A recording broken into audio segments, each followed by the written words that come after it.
नमस्कार दोस्तों, Om Shanti tuition centre के इस प्लेटफॉर्म पे आपका हार्दिक स्वागत है। जय श्री श्याम। कैसे आप सब? उम्मीद करते हैं आप सब अच्छे होंगे, स्वस्थ होंगे, तंदुरुस्त होंगे और आप अपने आने वाले सभी एग्जाम्स की तैयारी अच्छे तरीके से कर रहे होंगे। दोस्तों, आज आपके लिए लेके आया एक नई पहल और साइंस की एक बेहतरीन क्लास। केवल और केवल 10 क्वेश्चन और 10 के 10 क्वेश्चन आपको बहुत बड़े लेवल पे एक जो है नॉलेज गेन करेंगे और आपके रेलवे के एग्जाम में आपके जो है बहुत ज़्यादा हेल्प भी करेंगे। तो देखते हैं 10 के 10 क्वेश्चंस आपको कैसे कैसे टैकल करने हैं और बढ़िया बढ़िया लेवल के क्वेश्चन हैं 10 के 10। चलो देखते हैं कैसे कैसे हमें इनको पढ़ना और कैसे कैसे एग्जाम में आपको क्वेश्चन जो है देखने को मिलेंगे। पहला क्वेश्चन है, निम्नलिखित में से तापमान का एसआई मात्रक कौन सा है? तो तापमान का टेम्परेचर की जो एसआई यूनिट है, टेम्परेचर की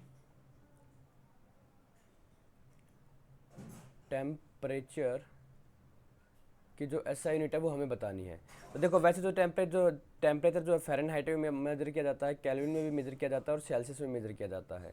यहाँ पर जो पास्कल दिया गया है बेटा, ये याद रखना, ये दाब की एसआई यूनिट है। पास्कल तो होगा नहीं, क्योंकि इससे हम क्या मेजर करते हैं? प्रेशर मेजर करते हैं। कौन सा क्या मेजर करते हैं? प्रेशर मेजर करते हैं। ठीक है। अच्छा, तो फ़ारेनहाइट भी इसको डिनोट करते हैं, डिग्री फ़ारेनहाइट ऐसे करके कुछ लिखते हैं। केल्विन को के से डिनोट करते हैं, सेल्सियस को डिग्री सेल्सियस से डिनोट करते हैं। तो जो हमारे तापमान की जो एसआई यूनिट होती है, सिस्टम ऑफ इंटरनेशनल जिसको बोलते हैं, जो कि आप जहाँ पर भी पढ़ेंगे, आप मान लो यहाँ से जाने के बाद स्टडी कर रहे हो ऑस्ट्रेलिया के अंदर, तो ऑस्ट्रेलिया में भी टेम्परेचर की एसआई यूनिट आप जो पढ़ेंगे ना, वो केल्विन ही पढ़ेंगे। तो याद रखना, टेम्परेचर की जो एसआई यूनिट हमारी होती है बेटा, वो क्या होती है? केल्विन होती है। तो इसका ऑप्शन नंबर बी हमारा क्या हो जाएगा? राइट आंसर हो जाएगा। अब चलते हैं नेक्स्ट क्वेश्चन की तरफ। अब इसके बारे में आपको मैं बताता हूँ कुछ बेहतरीन बेहतरीन बातें, क्या क्या इनको देखते हैं। कहता है फ़ारेनहाइट, केल्विन और डिग्री सेल्सियस तीनों तापमान का ही मात्रक है। इनमें से केल्विन तापमान का एसआई मात्रक है। केल्विन क्या तापमान का एसआई मात्रक है? अब ये जो 0 सेल्सियस नहीं है, 0 डिग्री सेल्सियस है। 0 डिग्री सेल्सियस जो होता है वो 273 केल्विन के बराबर होता है। 273 केल्विन के बराबर होता है। ठीक है। आपका इसे पूछ लेगा कि 0 डिग्री सेल्सियस, एक क्वेश्चन यहाँ से भी बन गया। देखो, 0 degree Celsius equals to what, किसके बराबर होता है? और केल्विन में बताइए। तो आप बताएंगे, वैसे तो एग्जैक्ट वैल्यू तो होती है 273.15 होती है, लेकिन हम सुविधा के लिए पढ़ लेते हैं इसको 273।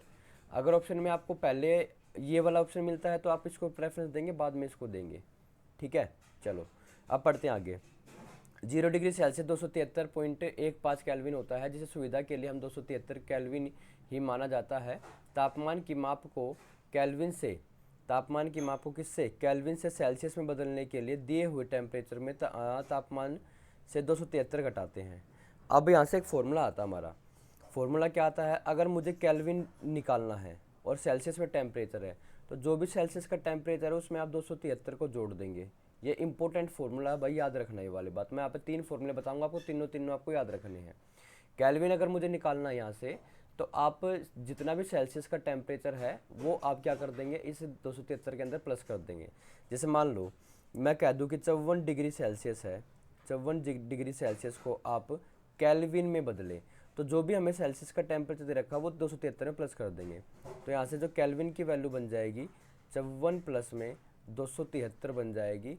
और जब आप इनको प्लस करेंगे बेटा, 4 और 3 7, 7 और 5 12, 2 और 1 3, तो 327 डिग्री सेल्सियस जो है केल्विन का टेम्परेचर आ जाएगा। या आप ऐसे भी कह सकते हैं, जब 54 डिग्री सेल्सियस जो होता है, 54 डिग्री सेल्सियस जो होता है वो किसके बराबर होता है? तो आप कह देंगे सर 327 डिग्री केल्विन के बराबर होता है। ठीक है भाई, 327 डिग्री केल्विन के बराबर होता है। एक फॉर्मूला तो ये हो गया हमारा। अब चलते हैं नेक्स्ट फॉर्मूला की तरफ। अगर मुझे यहीं से डिग्री सेल्सियस निकालना हो और केल्विन में टेम्परेचर दे रखा हो, डिग्री सेल्सियस निकालना और केल्विन में टेम्परेचर दे रखा हो, तो आप क्या करेंगे? यहाँ पे देखो, इसी को आप इसी से समझ लें। सेल्सियस यहाँ पे प्लस का इस्तेमाल क्या हो जाएगा? ये माइनस का हो जाएगा। तो आप यहाँ पे लिखेंगे केल्विन माइनस में 200, केल्विन माइनस में 273 केल्विन, एक मिनट क्या था ये? हाँ, केल्विन माइनस में डिग्री सेल्सियस इजिकल्स टू में कितना हो जाएगा? 273 हो जाएगा। और यहाँ से जब मैं, अगर मुझे डिग्री सेल्सियस दे रखा हो, अब मुझे यहाँ से केल्विन की वैल्यू निकालनी हो, किसकी वैल्यू निकालनी हो? केल्विन की। तो एक मिनट, मैं उल्टा भूल गया क्या? देखो, सॉरी भाई, एक मिनट। केल्विन का तो फॉर्मूला मैंने बताया आपको, डिग्री सेल्सियस प्लस में 273 होता है। हाँ सर ठीक है, ये वाली बात तो ठीक है। वहीं पे अगर मुझे अब की बार केल्विन तो निकल गया केल्विन में तो वैल्यू सेल्सियस में, अगर मुझे यहाँ से सेल्सियस निकालना हो तो डिग्री सेल्सियस के लिए हम क्या करेंगे, डिग्री सेल्सियस के लिए केल्विन में से 273 को घटा देंगे, केल्विन में से 273 को घटा देंगे। ये था एग्जैक्ट फॉर्मूला। सॉरी मैं गलत बोल गया, सेल्सियस को लेके 273 को इधर लेके आना था बस खाली, ठीक है। ये वाली बात आपको याद रखते हैं, कोई बात नहीं, धीरे धीरे आए छोटे छोटे मिस्टेक्स होती रहती हैं। तो अगर आपको फॉर्मूला मैं दोबारा से लिखवाने की कोशिश करूँ यहाँ पे या बताऊँ आपको, तो आप बताएंगे यहाँ पर केल्विन जो होता है सर वो डिग्री सेल्सियस प्लस में 273 होता है, और अगर सेल्सियस निकालना है तो सर केल्विन माइनस में 273 होता है। वहीं पर सर एक फॉर्मूला और मैं बताता हूँ, मोस्ट इंपॉर्टेंट फॉर्मूला, और यहाँ से आपके एग्जाम में आपको एक क्वेश्चन जो है जरूर देखने को मिलेगा। अगर मुझे डिग्री फ़ारेनहाइट को सेल्सियस डिग्री फ़ारेनहाइट निकालना है और सेल्सियस में टेम्परेचर दे रखा है, तो ये बात भी आप याद रखेंगे, फ़ारेनहाइट इक्वल्स टू होता है 9/5 इंटू में डिग्री सेल्सियस, और प्लस कर देंगे इसके अंदर कितना 32, कितना प्लस कर देंगे 32 प्लस कर देंगे। ये वाली बात याद रखना, ये मोस्ट इंपॉर्टेंट फॉर्मूला है। यहाँ से मैं डिग्री सेल्सियस की वैल्यू निकाल सकता हूँ, कैसे, फ़ारेनहाइट में से पहले 32 को माइनस कर देंगे, ये पहले 32 को इधर लेके आएंगे, और इनटू में क्या हो जाएगा 5/9 हो जाएगा, और इक्वल्स टू में क्या हो जाएगा यहाँ पर फ़ारेनहाइट बच जाएगा, सॉरी सेल्सियस बच जाएगा। तो सेल्सियस जो होता है वो आप कहेंगे फ़ारेनहाइट माइनस में 32 इंटू 5/9। ये दोनों के दोनों इंपॉर्टेंट भाई फॉर्मूलाज हैं आपके लिए इंपॉर्टेंट है, तो आप इन दोनों को क्या करेंगे याद रखेंगे, ठीक है। चलो अब यहाँ पे इसमें स्पेस कम है थोड़ा सा, नहीं तो मैं आपको बता चलो आगे मैं अगर एक स्लाइड मैंने खाली ले रखी है वहाँ पे मैं इनको बिल्कुल डिटेल में एक क्वेश्चन भी करके दिखा देता हूँ आपको। फिर अगला जो हमें दे रखा है कहता है कि पास्कल जो है दाब का SI मात्रक है, मैंने आपको बता दिया। वायुमंडल में वायु का दाब वायुमंडलीय दाब कहलाता है, मतलब जो भी हमारा एनवायरनमेंट है, एनवायरनमेंटल के अंदर वायु कितनी प्रेशर डाल रही है उसी को बोलते हैं हम क्या, एनवायरनमेंटल प्रेशर, ठीक है। अब कहता है समुद्र की सतह पर वायुमंडलीय दाब 1 एटमॉस्फेयर होता है। एक जो हमारा ये क्या होता है, सतह जो होती है किसकी, सी लेवल जो होता है, सी लेवल पर जो होता है टेम्परेचर 1 atm होता है। एटमॉस्फेरिक प्रेशर को हम 1 atm से डिनोट करते हैं भाई। एक एटमॉस्फेयर होता है जिसे सामान्य दाब कहा जाता है। एटमॉस्फेयर गैस से दाब के मापन का मात्रक है, ठीक है भाई। गैस के दाब का मात्रक जो होता है वो क्या होता है, एटमॉस्फेयर गैस होती है, प्रेशर होता है। atm जो होता है किसका, ये गैस के प्रेशर का मात्रक है, ठीक है भाई। ये वाली बात भी आप याद रखेंगे। अब चलते हैं नेक्स्ट स्लाइड पे, और नेक्स्ट स्लाइड पे क्या क्वेश्चन है हमारा वो देखते हैं। अच्छा क्वेश्चन बढ़िया भाई, ये कहता है निम्नलिखित में से कौन सा त्वरण का मात्रक है। त्वरण का जो मात्रक होता है सर, एक्सेलरेशन जो होती है हमारी, वो फाइनल वेलोसिटी माइनस में इनिशियल वेलोसिटी होती है, और डिवाइडेड बाय क्या होता है, टाइम होता है। ये वैसे तो ये इसका क्या होता है, फॉर्मूला होता है। वहीं पे अगर मैं बात करूँ क्या कि जो एक्सेलरेशन जो होती है हमारी, एक्सेलरेशन जो होती है वो क्या होती है सर, स्पीड अपॉन में टाइम होती है, स्पीड अपॉन में टाइम होती है, ठीक है सर।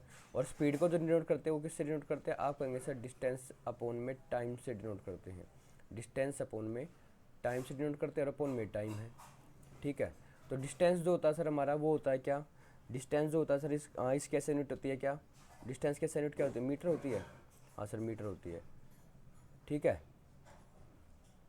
मीटर अपॉन में टाइम, ये वाला टाइम यहाँ पे चला जाएगा तो टाइम का स्क्वायर, और इसकी जो यूनिट ऐसा यूनिट होती है स्क्वायर में आ जाएगी।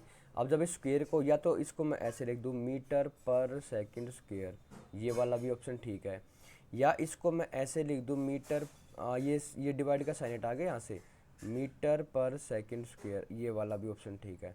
तो आपके एग्जाम के अंदर 3 ऑप्शन आते हैं, मीटर सेकंड स्क्वायर, ये वाले, ये 3 ऑप्शन आते हैं भाई, ये माइनस का यहाँ पे, तो तीनों के तीनों जो है इसकी ऐसा यूनिट है, और ऑप्शन नंबर हमारा जो 4 है वो क्या है, बिल्कुल सही आंसर हो जाएगा आपके एग्जाम के पॉइंट ऑफ व्यू से। तो इन चीज़ों को आप भूलें नहीं, ठीक है भाई। अगला क्वेश्चन कहता है निम्नलिखित में से कौन सा एक उपकरण वाहन द्वारा तय की गई दूरी मापता है। देखो भाई, ओडोमीटर जो होता है ये हमारे डिस्टेंस को मेजर करता है, किसको, डिस्टेंस को मेजर करता है। स्पीडोमीटर का काम होता है जो सर स्पीड से को मेजर करता है। एक्सेलरेटर सर जो एक्सेलरेशन को मेजर करता है, और अल्टीमीटर। तो यहाँ पर जो है कह रहा है कि उपकरण वाहन की द्वारा तय की गई दूरी को मेजर करता है सर ओडोमीटर।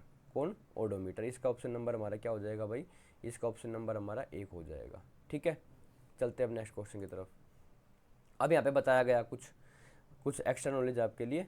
कहता है जो उपकरण वाहन द्वारा तय की गई दूरी मापता है उसे ओडोमीटर कहते हैं या इसको पथमापी भी कहते हैं। ठीक है भाई। स्पीडोमीटर का प्रयोग वाहनों की चाल मापने के लिए किया जाता है। ठीक है भाई। एक्सेलरोमीटर जो है वाहन की चाल की जो जितनी वृद्धि हुई है उसको मापने के लिए किया जाता है। ठीक है।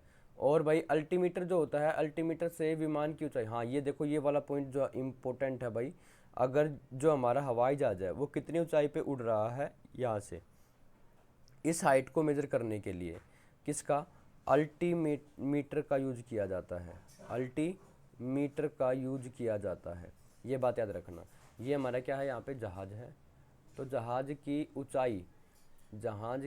ऊंचाई कितनी ऊंचाई पर उड़ रहा है जहाज, वो ज्ञात करने के लिए किसका, अल्टीमीटर का यूज किया जाता है।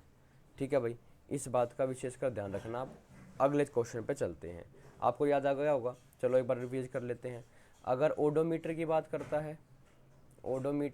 करता है तो आप कहेंगे सर डिस्टेंस मेजर करता है। क्या मेजर करता है सर, डिस्टेंस मेजर करता है। ठीक है, डिस्टेंस मेजर करता है। स्पीडोमीटर क्या मेजर करता है, आप कहेंगे सर स्पीड मेजर करता है। क्या करता है, स्पीड मेजर करता है। एक्सीलरोमीटर क्या करता है, जितनी भी स्पीड इंक्रीज हुई है, स्पीड क्या हुई है, इंक्रीज हुई है, उसको मेजर करता है। अल्टीमीटर मैंने बता दिया, हाइट ऑफ द एरोप्लेन। ठीक है,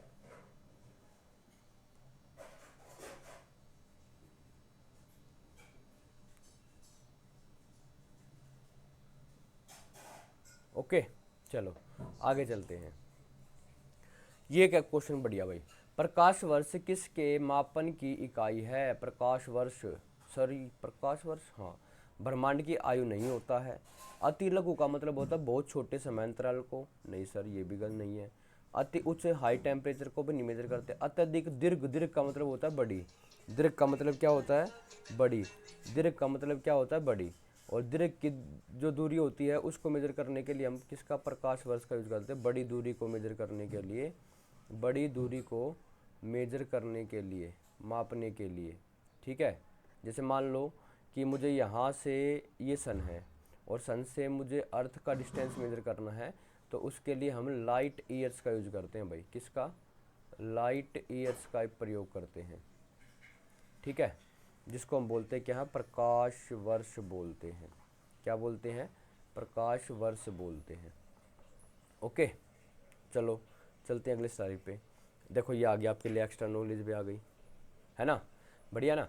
प्रकाश द्वारा एक वर्ष में तय की गई कुल दूरी को प्रकाश वर्ष कहते हैं। मतलब एक साल में जितनी भी प्रकाश दूरी तय करेगा उसको प्रकाश वर्ष कहा जाता है। एक प्रकाश वर्ष का मान है, ये यहाँ पे मान है कितना, 9.66 गुना 10⁻15 मीटर होता है। ये बात याद रखना। एक प्रकाश वर्ष का मान कितना होता है, 1 लाइट ईयर। ठीक है, लाइट ईयर, तो वो होता है सर 9.46 गुना 10⁻15 मीटर के बराबर होता है। ये इम्पोर्टेंट क्वेश्चन है भाई, इम्पोर्टेंट बात है, इसको नोट कर लेना अपनी कॉपी में। और बाकी अगर इसकी आपको पीडीएफ चाहिए तो हमारे टेलीग्राम चैनल से जुड़ जाएं, ओम शांति ट्यूशन सेंटर से, वहाँ पर ऐसी की ऐसी पीडीएफ मैं आपको दे दूंगा। ओके, इसका उपयोग खगोलीय दूरियों को मापने के लिए किया जाता है। खगोलीय इकाई पृथ्वी के केंद्र से सूर्य के केंद्र की दूरी होती है। देखो अगर सेंटर से, पृथ्वी के सेंटर, सॉरी भाई मैं वहाँ थोड़ा सा उल्टा बोल गया, ये हमारा सन है, इसका सेंटर पॉइंट, ये हमारा अर्थ है, इसका सेंटर पॉइंट। ठीक है भाई, अगर इन दोनों के बीच का डिस्टेंस जो होता है उसको बोलते हैं खगोलीय इकाई। क्या बोलते हैं, खगोलीय इकाई बोलते हैं। वहाँ पर थोड़ा सा मैं गलत बोल गया, उसके लिए सॉरी फॉर डैट। एंड आगे चलते हैं। एक पारसेक क्या होता है, तो आप कहेंगे सर 3.626 प्रकाश वर्ष जो होता है इसको एक पारसेक बोलते हैं। ठीक है, 3.262 जो होता है प्रकाश वर्ष, इसको हम एक पारसेक बोलते हैं। अगला कहता है निम्नलिखित कथनों पर विचार कीजिए। करो भाई, क्या करना है, विचार करना है। कार्य का मात्रक जूल है, हाँ भाई बिल्कुल सही बात है। शक्ति का मात्रक क्या है, वाट है, हाँ यह वाली बात भी सही है। ऊर्जा का मात्रक, जो सर ऊर्जा का मात्रक यहाँ पे बोल रहे हो, जो यहाँ पर कार्य का मात्रक होता है ना जूल, वही ऊर्जा का होता है। ऊर्जा को मेजर हम किस में करते हैं, जूल में करते हैं। किस में करते हैं, जूल में करते हैं। ठीक है। और कार्य को भी, वर्क को भी हम मेजर करते हैं किसके अंदर, जूल के अंदर मेजर करते हैं। तो पहले दो तो ठीक है, तीसरा गलत है। वही कहता है उपयुक्त कथनों में से कौन सा कथन सही नहीं है, नहीं है तो एक क्वेश्चन नंबर कौन सा, 3, यही हमारा क्या आंसर है। आगे चलते हैं, ये आ गया। कार्य का मात्रक जूल है और ऊर्जा का मात्रक वही होता है जो कार्य का होता है, अर्थात जूल है। ठीक है, तो कार्य का और ऊर्जा का, कार्य और ऊर्जा, ठीक है, जिसको हम बोलते हैं work and energy, work and energy, इन दोनों का जो हमारा मेजरमेंट होता है वो किस में करते हैं हम, जूल में करते हैं, जूल में। ओके भाई, चलो। कहता है संवेग का एसआई मात्रक क्या होता है, मोमेंटम। ओके, जिसको पढ़ते हैं हम क्या, मोमेंटम बोलते हैं। संवेग क्या होता है, संवेग, चलो देखो सर, संवेग होता है द्रव्यमान, द्रव्यमान गुना वेग होता है, द्रव्यमान गुना में वेग। अब मुझे बताओ, जो सर द्रव्यमान होता है इसको तो किलोग्राम में मापते हैं, हाँ सर। वेग को मापते हैं सर किस में, मीटर अपॉन में टाइम, मतलब डिस्टेंस अपॉन में टाइम, मतलब मीटर पर सेकंड हो जाएगा। तो जब मैं इसको सोल्व करूँगा, किलोग्राम मीटर पर सेकंड, या तो ये वाला, या ऐसे लिख दूँ, किलोग्राम मीटर पर सेकंड वाला, ये वाला, ये दोनों ही ऑप्शन क्या है, सही है। तो ऑप्शन नंबर बी जो है इसका क्या हो जाएगा, करेक्ट आंसर हो जाएगा, ऑप्शन नंबर बी। ठीक है भाई, ओके सर, आगे चलते हैं। ये आ गया, संवेग का सही मात्रक किलोग्राम मीटर प्रति सेकंड होता है, इसे 1 किलोग्राम इसमें रूप में क्या कहता है, व्यक्त किया जाता है। अगला ये क्वेश्चन बढ़ गया भाई, निम्नलिखित युग्म है ये, पर विचार कीजिए। ठीक है भाई, युग्म 1 है, युग्म 2 है। कहता है ऊष्मीय गति सही सुमेलित करने में, ये भी देख लेना, ऊष्मीय गति की ताप का मात्रक क्या है। ऊष्मीय गति को तो सर केल्विन में मापते हैं, ठीक है। पदार्थ की मात्रा सर मूल में मेजर की जाती है, किस में, मूल में। मूल ये यहाँ पर भाई मूल नहीं है, मोल होता है, मोल कंसेप्ट, एवोगैड्रो नंबर हमने पढ़ रखा है केमिस्ट्री में, 9th में पढ़ाएंगे अभी आपको भी।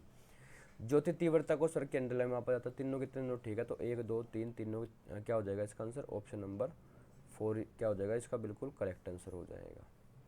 आगे चलते हैं, ये कुछ मैंने आपके लिए भौतिक राशि दे रखी है, मूल राशि और उनकी क्या है, मात्रक दे रखा है। ठीक है भाई, तो लंबाई मेजर की जाती है किस में सर, मीटर में। उसके बाद द्रव्यमान किस में, किलोग्राम में, अभी तो पढ़ा था हमने। समय का आपको पता है, समय को मेजर किया जाता था किसके अंदर, सेकंड के अंदर। विद्युत धारा, ये वाला इंपॉर्टेंट है भाई, इसको याद रखना। विद्युत धारा को रिजोल्व करते हैं आई से, और इसको मेजर किया जाता है एम्पियर में, ए से। उसमें गतिक ताप जो होता है उसको केल्विन में मेजर किया जाता है। पदार्थ की मात्रा जो होती है इसको मोल, माल नहीं मोल, मोल में मेजर किया जाता है। ज्योति तीव्रता को जो है मेजर किया जाता है कैंडला में, इसको भी याद रखना। थोड़ा स्पीड से करवा रहा हूँ क्योंकि जो है टाइम, ज़्यादा लंबी वीडियो नहीं बनाएंगे, ठीक है ना। ऐसे ऐसे क्वेश्चन आपके एग्जाम में पूछे जाते हैं। 1 kilowatt per hour, 1 kilowatt hour, 1 kilowatt hour, kilometre नहीं, ठीक है, किसके बराबर होता है। तो देखो भाई, 1 किलोवाट तो सर होता है, 1 किलोवाट जो होता है सर वो 1000 वाट के बराबर होता है, ठीक है भाई। और 1 घंटे में सर मिनट होती है 3600 सेकंड, ठीक है ना, इनकी यूनिट में लिख दिया मैंने। तो जब मैं इसको सोल्व करूँगा तो सर ये बन जाएगा 36 और 5 0, 1 2 3 4 5।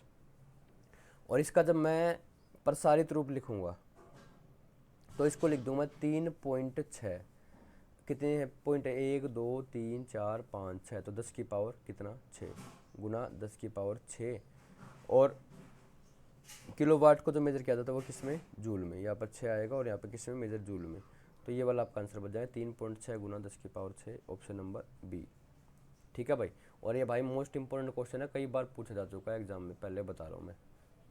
आगे चलते हैं, किलोवाट घंटा KWH तथा जूल दोनों ही ऊर्जा के मात्रक हैं भाई, लेकिन व्यावसायिक उपयोग हेतु बड़े मात्रक के लिए किलोवाट घंटा का उपयोग किया जाता है। किलोवाट H 1 यूनिट के समतुल्य होती है और वस्तुतः 1 किलोवाट ऊर्जा का वह मात्रक है जो 1 किलोवाट के स्रोत को 1 घंटे तक उपयोग करने में वह होता है। 1 किलोवाट बराबर होता है 1 किलोवाट, ये मैंने आपको करवा दिया, अभी बता दिया। विद्युत उत्पादन केंद्रों में उत्पादित बिजली को मापने हेतु बड़े मात्रक मेगावाट का उपयोग किया जाता है। तो और ये बात रखना, 1 मेगावाट जो होता है 10 की पावर 6 वोट के बराबर होता है। जैसे अभी मैंने बताया 1 किलोवाट तो किसके बराबर, 1 किलोवाट तो होता है सर 1000 वाट के बराबर, ठीक है। लेकिन वहीं पर 1 मेगावाट अगर आपसे पूछ ले तो यहाँ पर 3 की अगर 6 जीरो लगा देना, तो ये आ जाएगा आपका लगभग कितना, इकाई दाई सैकड़ा हज़ार 1000 लाख 1 लाख वाट के बराबर होता है। इसको हम लिख देते हैं ऐसे, और इसको हम लिख सकते हैं 10⁻³ वोट, ठीक है भाई। ये वाले पॉइंट भी आप याद रखना। आगे चलते हैं। रेडियोएक्टिविटी का मापन किस में किया जाता है? रेडियोएक्टिविटी का मापन तो गीगर माइट में किया जाता है। ये रहा GM काउंटर से इसका मापन किया जाता है। ध्रुवनमापी जो होता है ये तो पोल को मेजर के लिए, ध्रुव का मतलब तो पोल ही होता है ना, नॉर्थ पोल साउथ पोल। ऊष्ममापी जो है ये हमारा टेम्परेचर के लिए होता है। और कैलोरी आगे देखते हैं। अब क्या है, GM काउंटर का पूरा नाम गीगर मूलर है। क्या नाम है? गीगर मूलर काउंटर है, तथा यह एक आयनिक विकरणों को मापने का कार्य करता है द्वारा अल्फा कण, बीटा कण, अल्फा कण कौन से, अल्फा कण, बीटा कण और गामा तरंगों, ठीक है।